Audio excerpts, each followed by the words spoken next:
So today we're going to be working on the white van, just trying to work on the electrical system. A lot of it is already wired in the roof and everything else, running the wires to where the actual electrical system is going to live. So I got this battery kit.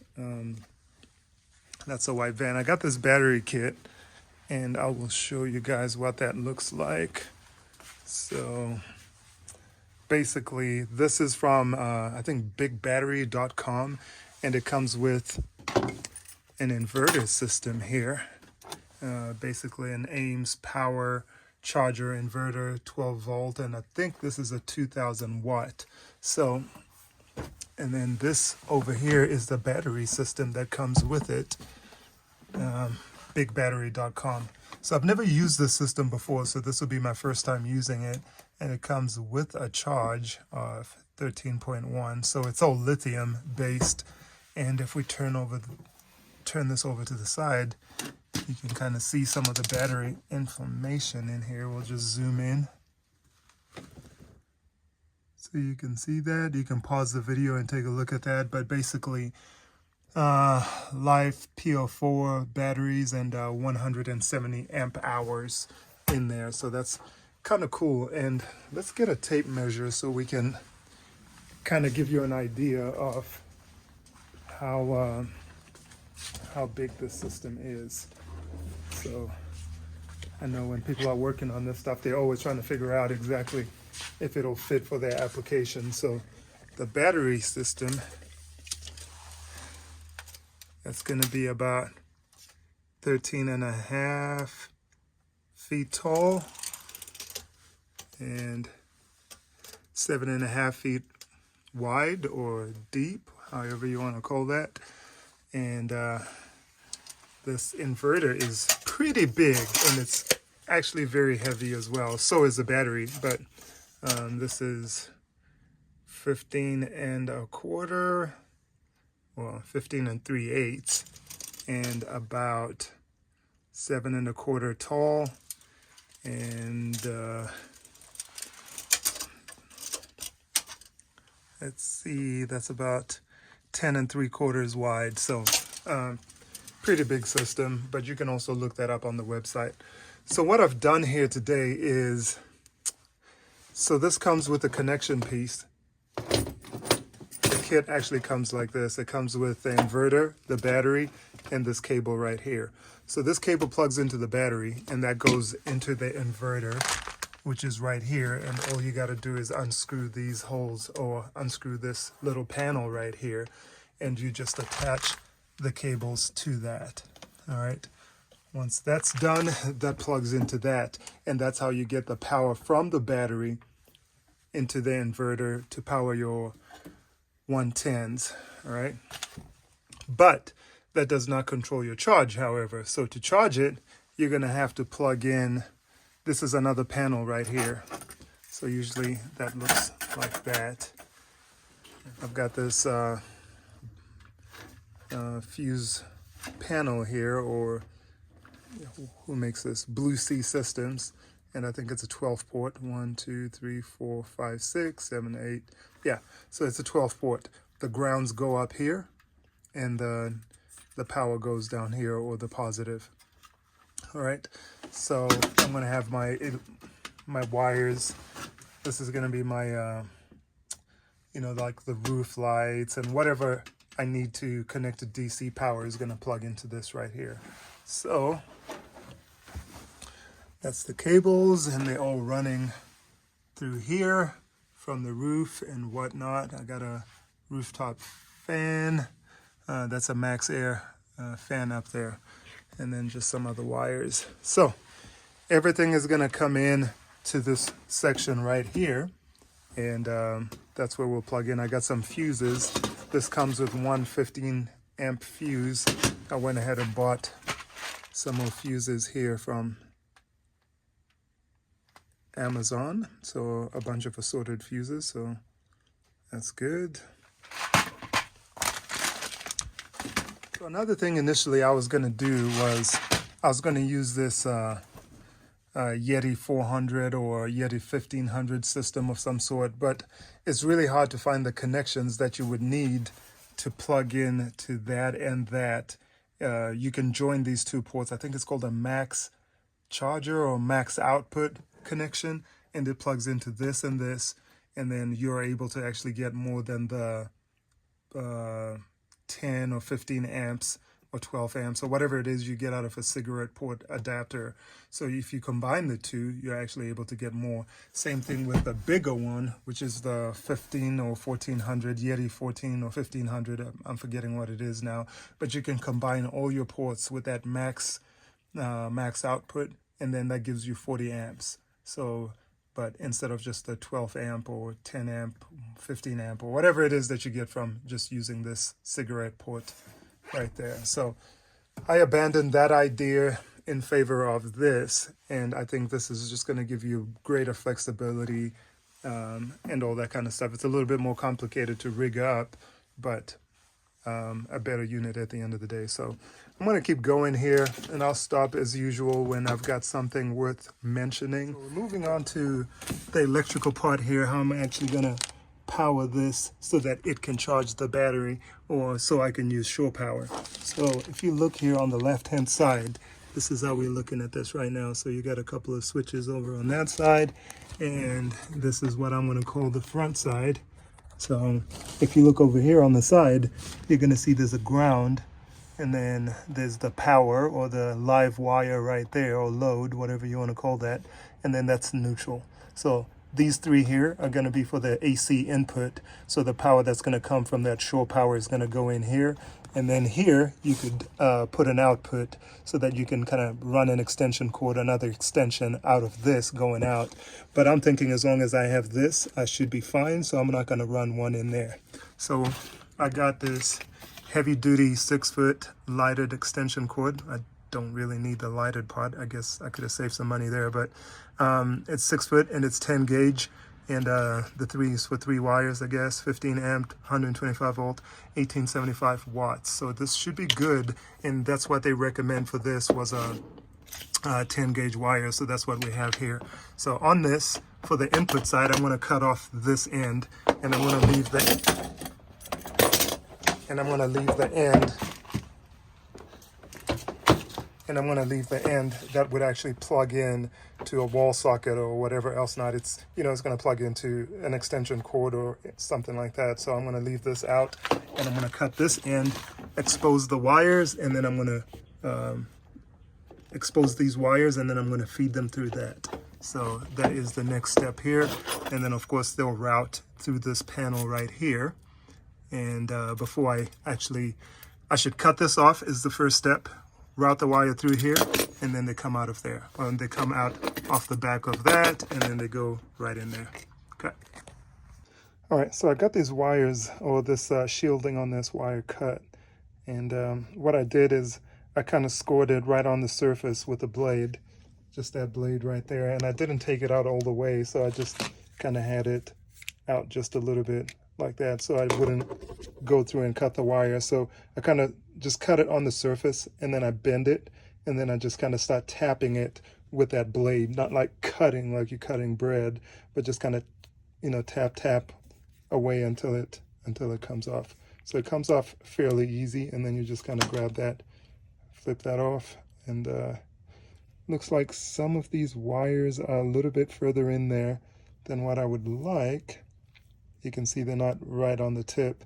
So I may have to extend that a little bit, but all I got to do now is remove the cover off of these and get them wired in. All right, so now we got it in there. It's nice and tight. And all I had to do was unscrew the little flathead screw in there, and then just plug that in. So that's all good right there. And I got this wired through here. So all I have to do now is slide this up here, and it kind of slides from the bottom first. So plug that, set that up like that, and as long as you don't lose these screws, they go in right here. And there's no real need to tighten these down too hard. Just a nice, soft, snug fit. That's the way I'm doing it anyways. So you can do it however you want. and that's it. And so now all I got to do is screw these down. That stops this from moving in and out and pulling out that connection that's inside. So just a little secondary protection measure here, just in case the screws inside aren't so tight. This will help keep it nice and snug. So, again, I'm not going too crazy with it, just snug enough that I don't think it will pull out. So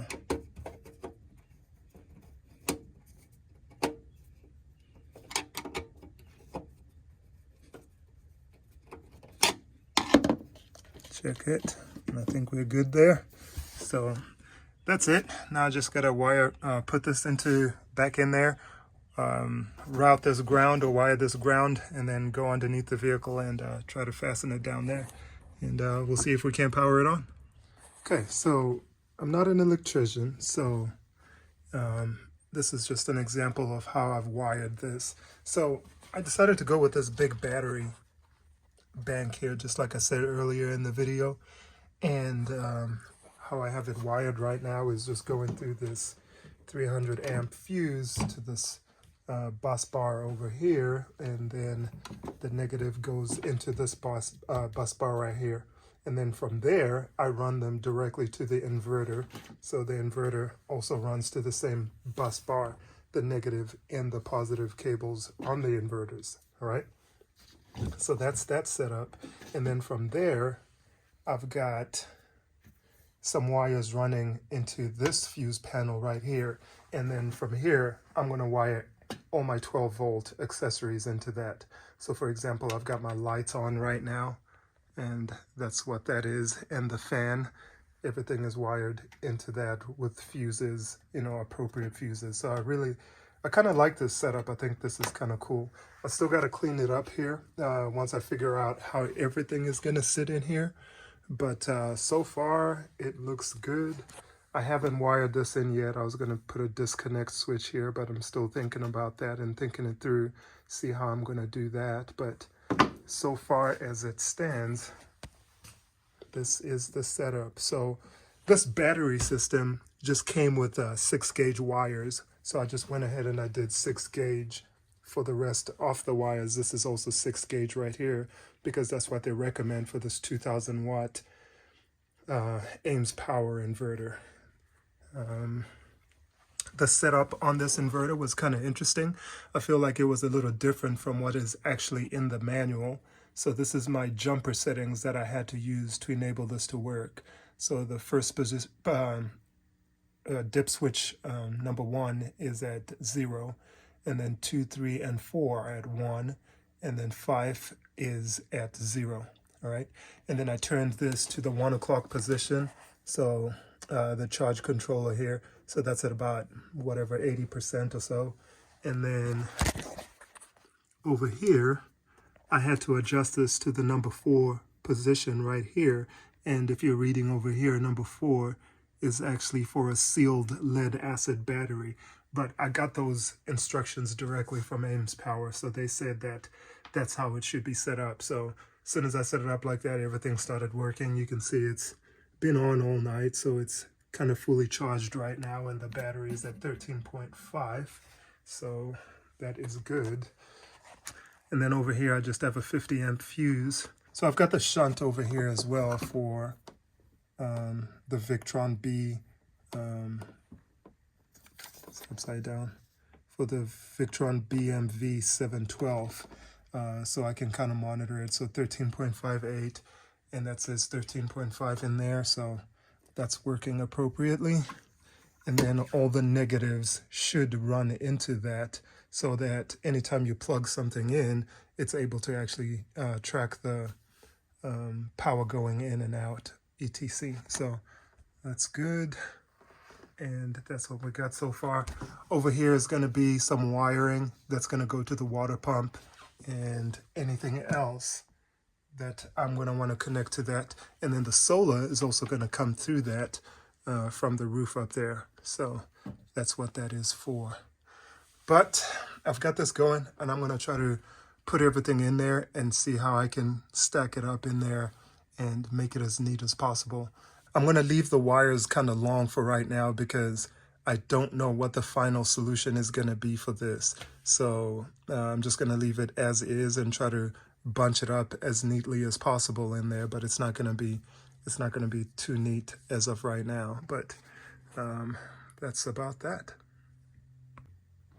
And then, of course, this will be the shore power for the inverter right here. You can see this cable is coming in from the house, and then that routes all the way onto the inlet part of the inverter over here. And then over here is the outlet to go to any 110 accessories, and that's coming right here. And it's working because that's where I actually have that light plugged in just to kind of test.